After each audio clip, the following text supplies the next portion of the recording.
This is Steve Hayes welcoming you to services from Water Valley Baptist Church in Water Valley, Texas. Let us now join the congregation and listen as Pastor Rickey Green brings us this morning's message. It says in 1 Corinthians chapter 3, verse 8, Paul writing here, he says, "The man who plants and the man who waters have one purpose, and each will be rewarded according to his own labor." The man who plants and the man who waters have one purpose, and each will be rewarded according to his own labor. For the last 3 weeks, I have brought to you a series about Countdown to Judgment. That is what this particular series has been called, Countdown to Judgment. And part one had to deal with the fact that we are all predestined, an appointment for judgment. It's coming to all of us, believers and non-believers alike. In the second week, the Countdown to Judgment part 2 had to deal with the judge and the judgment, where we talked about Jesus being the supreme judge and why he was qualified to judge. And then last week, the title was the Countdown to Judgment, the final exam. In other words, when we get finished, our works are going to stand before the Lord. He's going to examine them, and we're going to see how we passed, what kind of grade we're going to get, if you will. And this week, we're going to talk about our eternal rewards. We're going to touch on that. We will all receive an eternal reward for how we lived out our faith on this earth. We end this 4-part series. At the judgment seat of Christ, the Lord will examine the works of all believers. But did you know that He will also reward us for our godly choices in life? Through righteous living, we can earn a number of different honors, including special crowns for faithful service. Now, the nature of our rewards are such.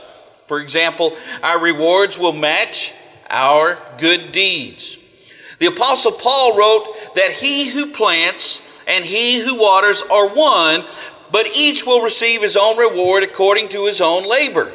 In other words, we will receive according to our own good deeds, not in comparison to what someone else has done. God will reward us even for small acts of kindness if we acted with the right motivation. In other words, God is not going to get to us one day and say, "How come you didn't do like so-and-so? How come you didn't preach and reach as many people as Billy Graham?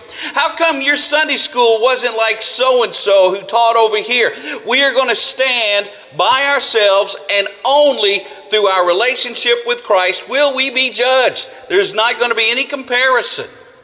And there's not going to be anything too small. Now think about this. The God who counts the numbers of hair on our heads, if He's that interested in the hair on our heads, how much more interested in every minuscule detail of our good deeds in this life? Things that you and I probably would never give a second thought of, God is going to bring up in that day of judgment of rewards. Look with me, if you will, in Matthew 10, 41 and 42. Jesus speaking here says this, that anyone who receives a prophet, because he is a prophet, will receive a prophet's reward.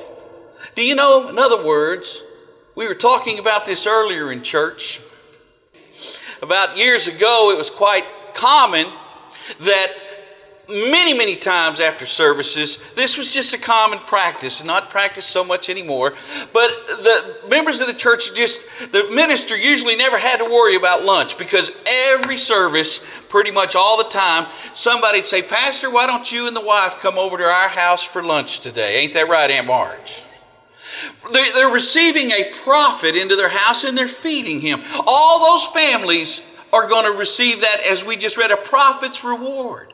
When they get to heaven, God's going to, you used to feed brother so-and-so every Sunday. You'd make him that fried chicken and mashed potatoes and gravy. And there's going to be a reward for that, for the good deeds they did for those who led the church. And Jesus goes on to say that anyone who receives a righteous man, because he is a righteous man, will receive a righteous man's reward. And if anyone gives even a cup of cold water to one of these little ones because he is my disciple, I tell you the truth, he will certainly not lose his reward. A cup of cold water. The smallest act of kindness that you do will be recognized if you do it with a pure heart and a good motive. See, it doesn't have to be a big fried chicken banquet. Just a cup of cold water. Just a pat on the back. Just telling somebody you're a wonderful person. God will recognize it in that day.